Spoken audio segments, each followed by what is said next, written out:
বিজ্ঞানী যিনি কুলম্ব ছিলেন তিনি বলেছেন যদি এটা একটা বস্তু হয় তড়িৎ আধান বিশিষ্ট যার মান Q1 আর এটা একটা যদি বস্তু হয় যার আধানের পরিমাণ হচ্ছে Q2, তো এদের মাঝখানে যে দূরত্ব তাকে যদি আমরা r ধরি তো তাদের মধ্যে যে ক্রিয়াশীল বিকর্ষণ বা আকর্ষণ বল যেটা আছে সেটার সমানুপাত হবে Q1 into Q2। আবার একই রকম ভাবে তাদের মধ্যে সেই বল সমানুপাত হবে তাদের যে দূরত্ব তাদের বর্গের ব্যস্তানুপাতিক দ্বারা।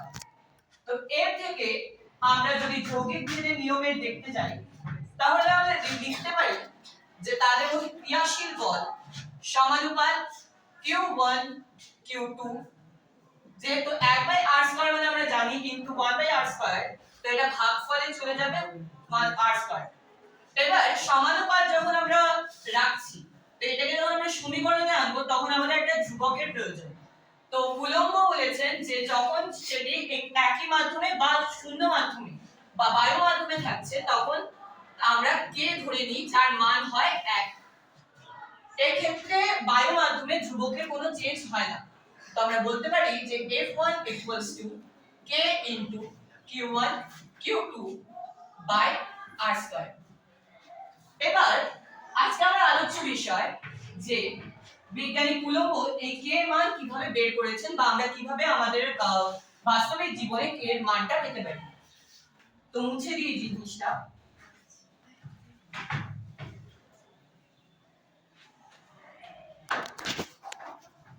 আমার মেন বিষয় হচ্ছে আকর্ষণ বল k Q1 Q2 r²। এবার এটাকে একই রকম ভাবে লেখা যেতে পারে k Q1 Q2 r² F, বা k Q1 Q2 F r², কারণ আমরা জানি যে বজ্র গুণন হয়। নেক্সট তাহলে এখানে যেহেতু এই Q1 Q2 আছে তা অপর দিকে গেলে ভাগফলে পরিণত হবে, মানে k F r² Q1 Q2।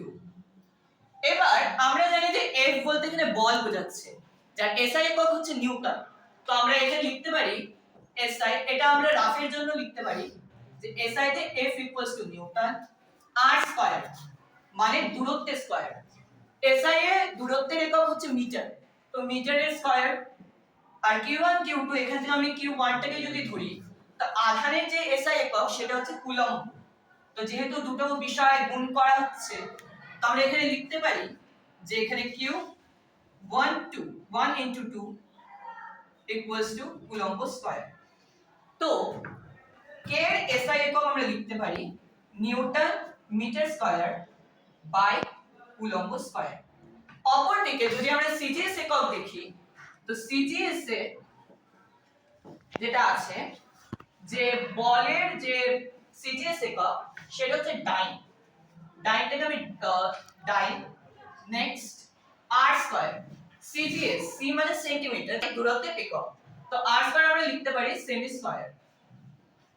আর ঠিক একই রকম ভাবে কিউ বা আধানের যে একক সেটা হচ্ছে স্ট্যাট কুলম্ব বা আমরা লিখতে পারি ESU। যেহেতু আমরা এখানে স্কয়ার আকারে লিখছি তো আমরা এটাকে লিখতে পারি যে ESU এই গোটাটা স্কয়ার। তো k আমরা সিজিএস এ লিখতে পারি, এটা SI এ। সিমিলারলি আমরা সিজিএস এ লিখতে পারি যে dyne into centimetre square by ESU বা স্ট্যাট কুলম্ব স্কয়ার, যেটা কিনা সিজিএস।